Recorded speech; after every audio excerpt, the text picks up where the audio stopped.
Hi, I'm Rachel Lancaster, and this is the Magnificent Midlife Podcast.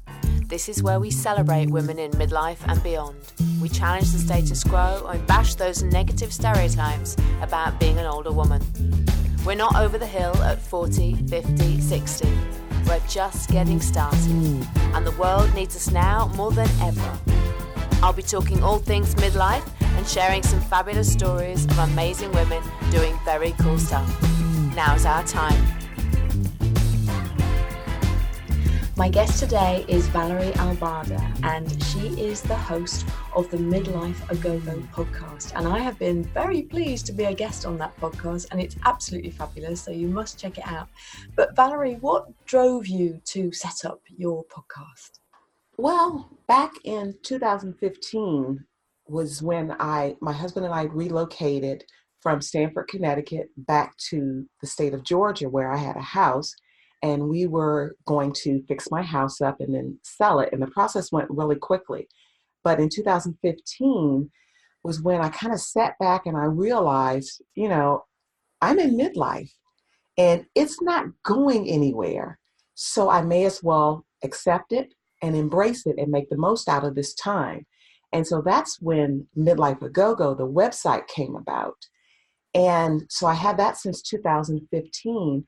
Then I started playing around with the notion of podcasting in early 2018, but I finally pulled the trigger on it in August of last year because I felt it was time to put my voice out there. And part of the reason of that was because I felt that there weren't really that many voices from people of color. And I actually entered a competition to try to get this, to get a podcast going. And the company they had 18,000 applications and only 10 people were selected. I wasn't one of the 10, but I did not let that stop me. And so I just kind of dug down and I did research and I did reading. I tried different things, different platforms. And I finally launched in August of 2018, and it's been a whirlwind. It's such fun, isn't it? And we get to meet people That's the wonderful part. Yeah. I meet so many amazing women because my podcast has included basically women. It's to a female audience. Although I did have one episode where my husband actually interviewed me for a series that I have called This Is What Midlife Looks Like. So I was kind of the anchor for that series, and he turned the tables on me and kind of took over. He did a takeover of Midlife-A-Go-Go and interviewed me. But I am loving the process. I've missed that episode. I must go back and find that episode because funny enough, I've been thinking, maybe that I need to tell my story on my podcast, and tricky to do when you don't have somebody actually asking you the questions, isn't it? Right. And so the series, This Is What Midlife Looks Like, it actually started on the website. And basically what I do is highlight women who I believe are just kick-ass midlife women. Essentially, they're not letting grass grow under their feet. They're taking the challenges that life has thrown at them. They're catching them. They're throwing them back. They're overcoming, and they are rising like cream. They are rising to the top. And I'm not ashamed to say that I think I'm that woman as well. So that's why I was my first guest for that particular segment. Because you've had a few challenges, haven't you? You've had to pivot in a few directions recently, haven't you? Yes, yeah. For some undisclosed reasons, I have had to go back into the working world. And I'll give you a little bit of background on me and my background. I was a legal support supervisor for a big law firm in Atlanta. And so I managed 45 secretaries. And when I left that position, I became a business analyst. Then in 2008, when the economy just went belly up, I lost my job and I was unemployed for 9 months. And it was devastating to me. I was not married at the time, but my life just changed at that point because, I had a home, I had a dog to take care of, I had to keep a roof over my head. So I had to kind of make it work, you know. Then I found a position, and then I got married in 2009. And that marriage entailed relocating to the New York area. We relocated to Stamford, Connecticut. And I could not find a job. I just could not. And so my husband said to me at that time, he said, well, this is sooner than we had anticipated, but why don't you do what you really love, which is write? So I started writing. I started a food and travel blog. I was going to press dinners. I was going on press trips. I was just having a ball, having a great time. And yeah, I was eating so well. And then my husband and I relocated to Georgia, where we originally met. And I had a house there and we were fixing it up. And so then, I came into this whole realization that I am in midlife and I really need to own it. And so we moved here to North Carolina, and my husband was working, and then he got laid off from his job. And I wasn't really bringing in a whole lot of money with my writing. I had the blog and I had a few ads here and there, and I had a few people that I was doing writing for, but it really wasn't enough to sustain a household. So after almost 10 years of being out of corporate America and out of the true work environment, I had to start looking for a job. And Rachel, I'll tell you, it was one of the most harrowing times of my life. I spent a lot of time crying. I'm not ashamed to admit that, because I just felt like no one was giving me a chance. I wasn't getting the opportunities. And I think ageism came into play. And I'll tell you, 2 days ago on July 11th, I turned 56. I love my age and I shouted from the rooftops. But when it comes to employers, I do believe strongly that ageism exists. And I was looking high and low for over a year. But then when my husband lost his job, I really buckled down. And just by chance, a recruiter reached out to me, said, I have the perfect position for you. I think it fits your resume, la da da da da. Long and short, I got the position, and I am a senior content writer with Lowe's Home Improvement Stores here at their corporate office. And I've been there since September of 2018, but just went permanent in February of this year. So that's my jam now. It's a commute. It's a 35-mile commute one way. And yeah, it's quite a ways, but I had to do what I advise other women to do when I was a women's empowerment and transformation coach. And that was to take hold of your life, grab the reins and do what you need to do. Essentially, put your big girl panties on and get stuff done. So I had to do that for my family. We needed to eat, we need to keep a roof over our head. So I make the commute every day, 5 days a week. 42 minutes to work, about an hour and 15 minutes home. And the odd thing is I really enjoy what I do. I really do. It's more than just a paycheck for me, because it's involving what I like to do, which is write. It's using your skills, isn't it? But Yes. I think it's fantastic that you have been able to do that pivot. And I'm sure that ageism exists. And when you put ageism and sexism together, it's an insidious combination. It's always worse for us women. Yes. So hats off to you. You did Thank you. Thank you. well Thank you. to get such a fantastic job, Yeah, it was kind of amazing. I mean, like I said, the position just I had been praying and crying and crying and praying. And one Friday, the recruiter just out of the blue called me, and I almost didn't answer the phone because I didn't recognize the number. And so I just kind of thought this was a scammer trying to, blow smoke up my rear end and, trying in some way or another to either get money out of me or to get information or something. And so that was on a Friday. That Saturday, I spoke with them again. That Monday, I had the interview. And that Wednesday, they made me an offer. So it all took place in like 5 days. And so it was really wonderful. It was a blessing, definitely a blessing for me. And I think one of the one of the wonderful things that came out of this for me was that it showed me that I truly am a resilient person. And even though I was down, and even though I sat right here in this very chair in my home office crying, I mean, I'm talking ugly face cry, because Rachel, 125 resumes I sent out from June to August, 2 months, 125 resumes. I had one interview, and that turned out to be a pyramid multi-marketing scheme. So I didn't go for that.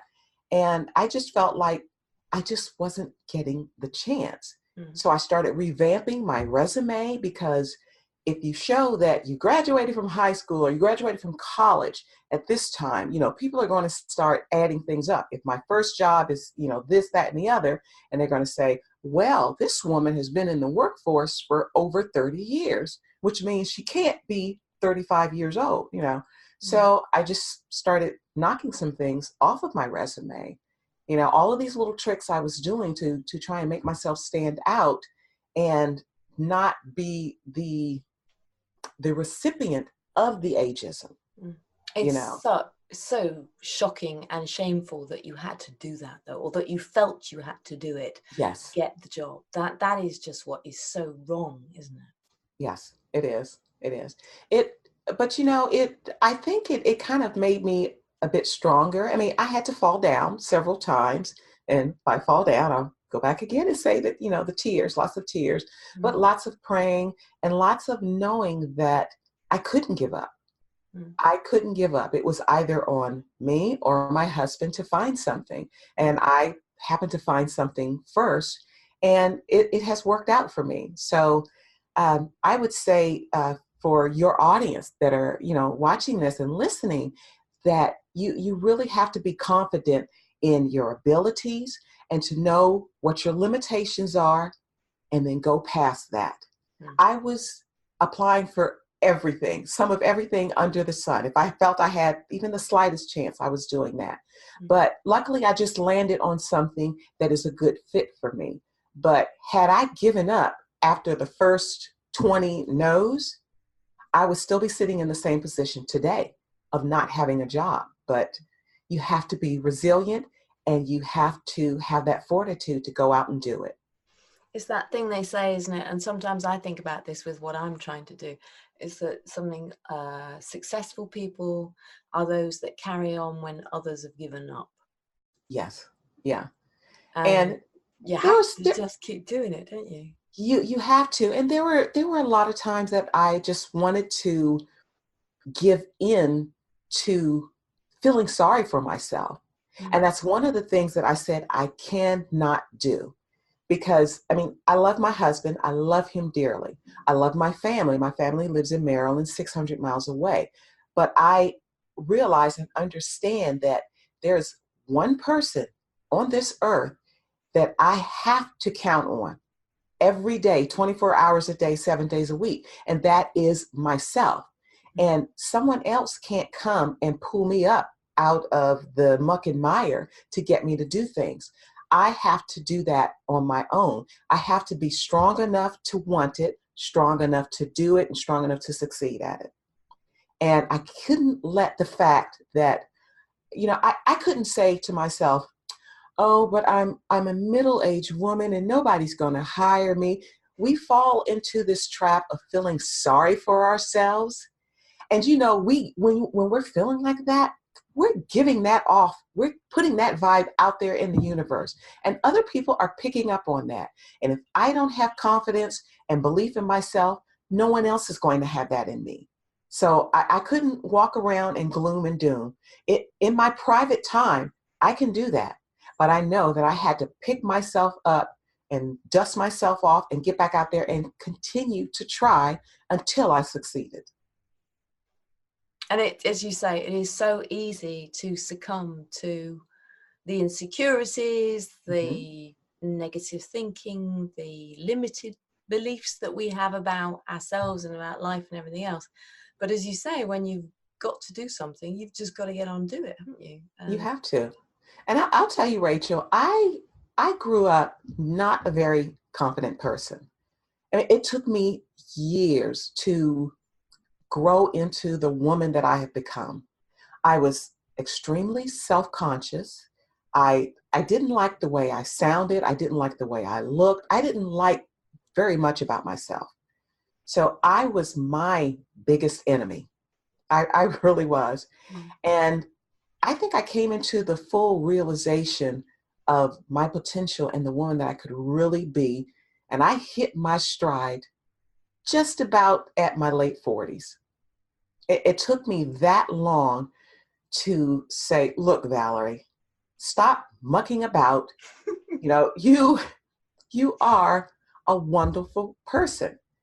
And if people can't take me as the woman that I am and what I have to offer, then those are not the people who need to be in my life. Even though I was married, I had a husband who loved me, but I still had so much self-doubt. I was trying to do things in life, and I was holding myself back.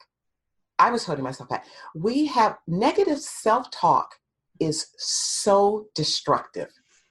I was one of the biggest violators of that. I talked myself out of a lot of great things because I was afraid, because I didn't think I was good enough. I didn't think, this sounds silly, but I didn't think I was thin enough, or I didn't think I was pretty enough, or, just a whole myriad of things. And I had to grow to love Valerie, because if I couldn't truly love myself, how could others accept me and have faith in me and believe in what I could do? And I wanted to stop putting that negative bull out there. It was just coming off of me like fumes, like gas fumes. Yeah, and I had to stop that. And I'm still learning that. I'm absolutely still learning that, because, we can all have an off day, and, we can all sort of succumb to this negative way of thinking. And I think for a lot of us, we've kind of accepted that way of thinking as well. We've accepted that that is how it's going to be. And a lot of women, I think, in midlife, I would say I think there's two types of women in midlife. There are obviously lots of different types of women, but I think there are the women who look at life and say, well, it's not that bad, it's all right, it's okay, I'll just carry on. And there's the women who go, well, no, actually, I now have confidence, I believe in myself more, and I know my value to the world, and I'm going to go out there and I'm going to do something that allows me to show that value and contribute that value. Because think about it, we can have all of this negative self-talk. We can talk, and it's not just what we say, but it's also what we think, and our subconscious picks up on all of that. If we can expend so much energy holding ourselves back, imagine if we turned that around, if we did a 180, that big pivot, and we had that true paradigm shift. And instead of thinking all of that negativity, start thinking positive about ourselves.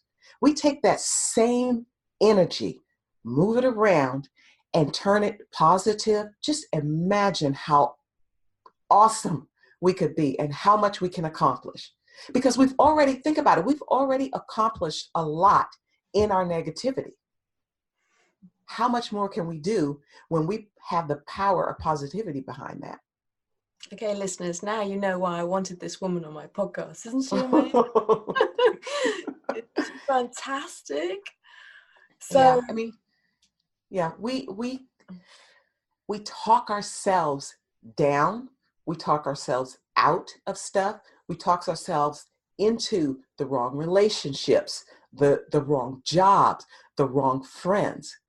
We can talk ourselves in and out of anything when it's dealing with the negative.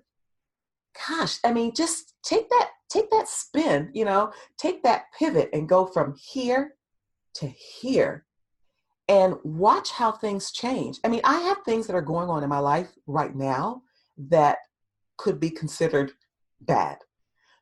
But one thing I will not call it, as a midlife woman, I will not allow myself to say I'm in crisis. Because Rachel, I am the woman that says You can enjoy the midlife and skip the crisis. There is no reason why we have to be in crisis in midlife. And I've told so many people this. I share this all the time. But for your listeners, if you go to Google and you type in midlife and see what comes up, Google, Dogpile, Bing, and all the other search engines, they cannot separate midlife from crisis. And we have bought into this, we have fed into this whole belief system that when we reach midlife, we have to have a crisis. And we don't. Let's just call it life. We have hiccups, we have ups and downs in life. You know, when I was a teenager, if something really horrible happened, it wasn't a teenage crisis. It was just part of the growing pains of becoming an adult. So I just don't like the label of crisis. I don't. I hope I can say this, but shit happens. That's all that it is. Yeah. Shit happens. Okay. Let's not label it a crisis, because when we do, it's harder for us to overcome that. Because crisis is such it's a big, scary word, 6 letters, but a hugely scary word. Let's not put that on ourselves. Let's not do that. We are better than that. I love that. I think that's fantastic. Absolutely wonderful. So when I came on your podcast, it was particularly to talk about menopause, wasn't it? And I know you had an interesting experience with your menopause. Do you want to tell us just something about that? Oh, yes. So it all started with me never having the talk with my mom about coming into this rite of passage of life, being a woman. My mom passed away when I was about 44 years old. She passed away 12 years ago. Actually, tomorrow is the 12th year anniversary, this 15th of July. And I never had that conversation about, so what is it like? What is midlife and what is menopause and all that? Didn't have that. And my gynecologist never talked with me about that either. So I came screeching into menopause in kind of one of the worst ways, because I did not know. I had not educated myself. And I was in perimenopause. And for about a week, I had been having these really odd symptoms. I was having difficulty breathing. I was having shortness of breath, having heart palpitations. I had this horrible sensation of bugs crawling all over me on my extremities. It was just the weirdest things. And I can't stand bugs. So I was freaking out for about a week. One Sunday, I was still living in Stamford, Connecticut at the time. I was driving myself to brunch, and I had another one of these attacks where I couldn't breathe. And I'm on the road driving. I pulled off the road. The long and short of it is I ended up going to the hospital by ambulance. I was in the hospital for 2 days. Doctors poking and prodding me, giving me stress tests, taking blood, EKGs, the whole 9 yards. What's an EKG? Electrocardiogram. So they plug up all the things to your heart, and they want to, test all of this. And so the long and short of it is they diagnosed me with anxiety. And so when I came out of that hospital, I said, not just no, but hell no. This was not an anxiety attack. I know it in my heart. So I went to the internet and I started doing some searching, and I put in my symptoms. And I came across an article written by Oprah Winfrey. And she had had a conversation with her trainer at the time. She had the same symptoms that I had: the furious beating of the heart, waking up in the middle of the night, not being able to breathe, thinking that you're having a heart attack or a stroke or something. And her trainer said to her, well, you are middle-aged. It could be menopause. You might be having PVCs. Well, she didn't know what PVCs were. I didn't know what PVCs were. Premature ventricular contractions is what I was having. And I went to my doctor finally, armed with this knowledge from Oprah. I credit Oprah to this. And so that was my introduction into perimenopause. And so I went for the next year of having furious hot flashes and all of these other symptoms. And it wasn't until I actually reached menopause that I started doing more research, because I was full-fledged in it. And I thought, I can't go through life living like this. I could be, for Black women, we could be in menopause for up to 11 years. And I don't know why there's such a disparity, but Asian women are in menopause 5 or 6 years. I'm not exactly sure what it is for Caucasian women, but it could have something to do with our diets, with the way that we eat, our lifestyle, cultural aspects. I'm not really sure. But I was determined that I wasn't going to live in misery for 11 years dealing with these symptoms. And so I started educating myself. That's fascinating, isn't it? The different, I'm always interested in the cultural differences, but to actually have racial differences within ostensibly the same sort of culture, that, you know, you're at least in the United States, you're looking at specific racial differences. It's fascinating. Yeah. So I don't know, and I'm not even sure if it's regional, because now I live in the South. In the South, the foods are rich, they're seasoned very well, there's a lot of fat. That could have something to do with it. I typically don't eat fried foods anymore. I try to stay away from fried foods. I have, since I've been in menopause, I've been really striving to eat better. It's not so much a diet, it's not a fad diet, but it's a lifestyle change. And that's one of the things that midlife women really need to keep in mind, that our body is changing. We're changing physically, we're changing emotionally, we're changing physiologically. And our bodies are not going to bounce back the way they did when we were 25 years old. So we have to take the cues from our body and learn from those, and learn how to live with ourselves if we're going to continue to exist in a healthy state. Because, like, for me, I know that if I don't strength train, I could be skinny, but I could be skinny fat. I don't know if you're familiar with that. You're thin, but you still have a menopause belly, the menopot, and you're still flabby. Just because a woman is thin doesn't mean that she is healthy. So as a midlife woman, I strength train, because I don't want to get to the point where I'm so weak I can't stand up if I've hit the floor.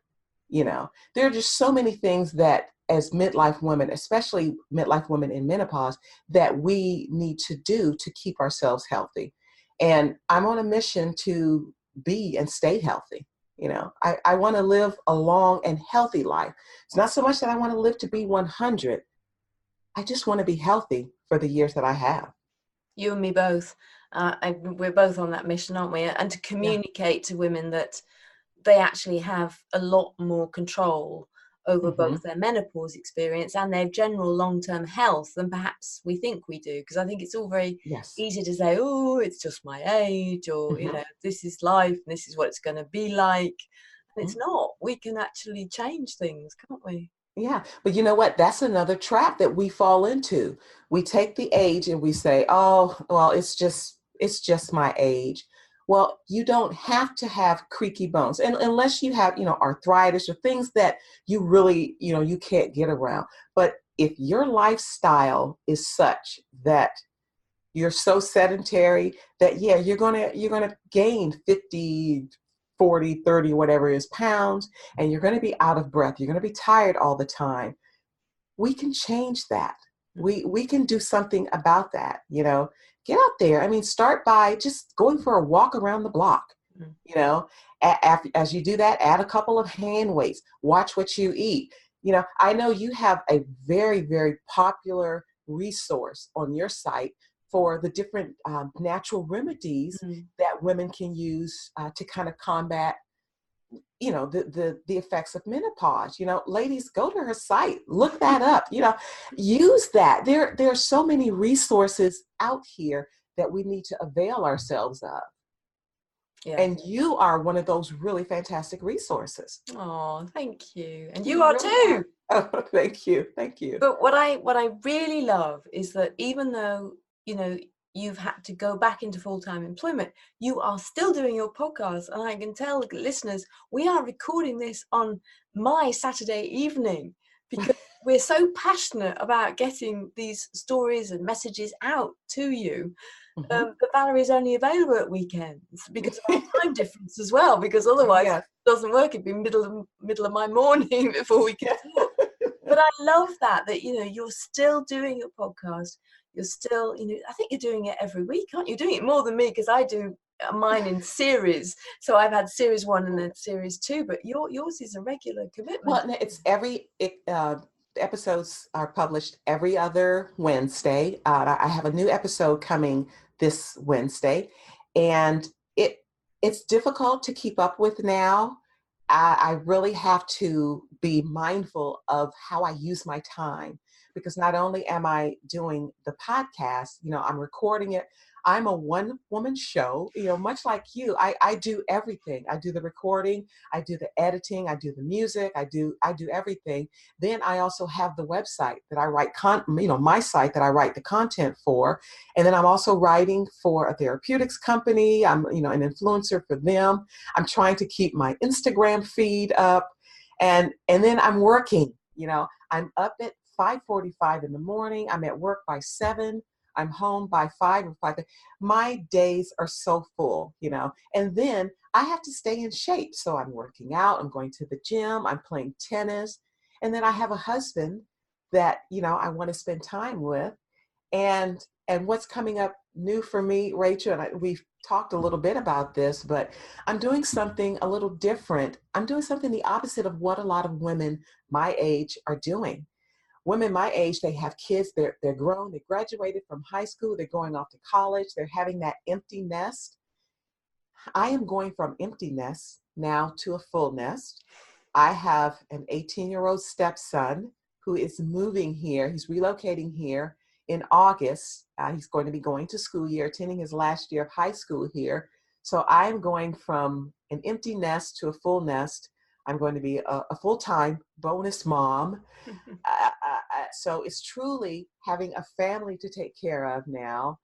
And so it's going to be a journey for me. It's going to be a journey. It's really going to be a journey. A teenage, there's all this testosterone that's coming into the home. Tell me about it. Yes. Been there, got that t-shirt. Yeah. So it's going to be a challenge in that I don't have kids of my own. Yeah. And he's crossing oceans as well, isn't he? Because he's Yes. coming from the UK. Yes, he lives in Harrogate with his mom and stepdad, and he is moving here. And so I am going to be a full-time mom, and it's going to be a challenge. So I'm adding that on top of everything else that's going on in my life.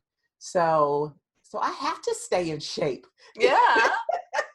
But it also, I think, I haven't personally had this experience because I've only got one child, but there's that idea that, if you have more than one child, your capacity to love expands as your family expands. And I think you can say the same thing about women in general, in that we tend to expand and embrace everything that life throws at us. And I love that about women, actually. I mean, people do it generally, men as well, I'm sure.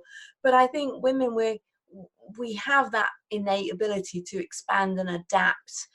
And I love that, you are such at the opposite extreme from slowing down. You're cranking it up, aren't you? Yeah. I went from 0 to 60 in the blink of an eye. And then one of the things I'll tell you, I already love my stepson, but having him here is going to be, it's going to be an experience to kind of try out my mom chops, as it were. And I've told my husband this also. I know I didn't give birth to him, and you take one look at him and you know that I'm a Black woman, he's Caucasian, But if anyone were to do anything, to bully him, to do him wrong or anything, I will fight for that young man as if I carried him in my stomach for 9 months. Wonderful. I'm ready to go to bat for him. And so I cannot wait for him to be here and to complete our little family unit. So it'll be the the husband, the wife, the son, and the dog, you know. So I'm looking for, I mean, he's been here. He comes and stays with us every summer. So it's nothing new for me to have him here. Yeah. But it's going to be full time now. So I'm going to have to be dealing with the homework. And please don't let him come to me with maths. Oh, no. I'm no good. I'm no good at it. So English, I've got that down, you know, but math, no. But it's going to be a challenge, but I have to rise to the occasion. You know, I can't say, I can't deal with this. I'm stepping out. I'm bowing out. I can't do that. You know, number one, I have a husband and I love him. And this is his son. And I love him not only because of that extension, but because he is a part of my life, you know, my stepson, my bonus son.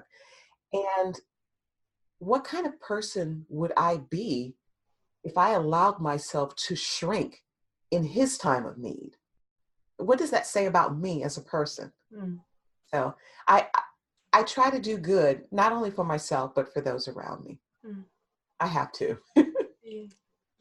So if you had just, I know there's many things you can tell women in midlife, but if there's anything else that you would like listeners to know before we sign off, what would you like midlife women to know more? I would like midlife women to know that they have it in them, not to doubt themselves. We can let our doubts and our negative views of ourselves keep us down. We are at a point in our lives where it's our time to shine. And for most of you out there, you've done everything. You've raised your family. If you have children, you know, you've seen them out of the house. You still may have some there, but it's your time to concentrate on you. That doesn't mean that everyone else falls by the wayside, but spend some time on yourself. Do what brings you joy and step outside of that box. You know, the box was constructed in your mind. You are the only one who can knock down those four walls and expand your world. If you want to go out and dye your hair purple, go do it. If you want to start taking karate, if you want to go on the X Factor or Britain's Got Talent or whatever you want to do, go for it. Don't let what's outside of here stop you, because you know we have a lot of muscles in our body and we have a lot of things that keep us going, but our mind is what moves us forward. You know, harness the power that's in there. Harness the power that's in your mind and expand your world. I personally think midlife women are phenomenal. So go out and prove that to the world. Just do it. Thank you for listening to this episode of the Magnificent Midlife Podcast. It would really help me get the message out and inspire more women to feel empowered in midlife and beyond if you left me a 5-star review on iTunes or wherever you may be listening to this. And share this podcast with your friends too. If you'd like to take your own midlife up a notch, why not join our members club? It's where you'll find the strategies, support and connection you need to live the very best next phase of life. You can find out more and get the show notes for this episode at magnificentmidlife.com. Help me change the world one midlife woman at a time.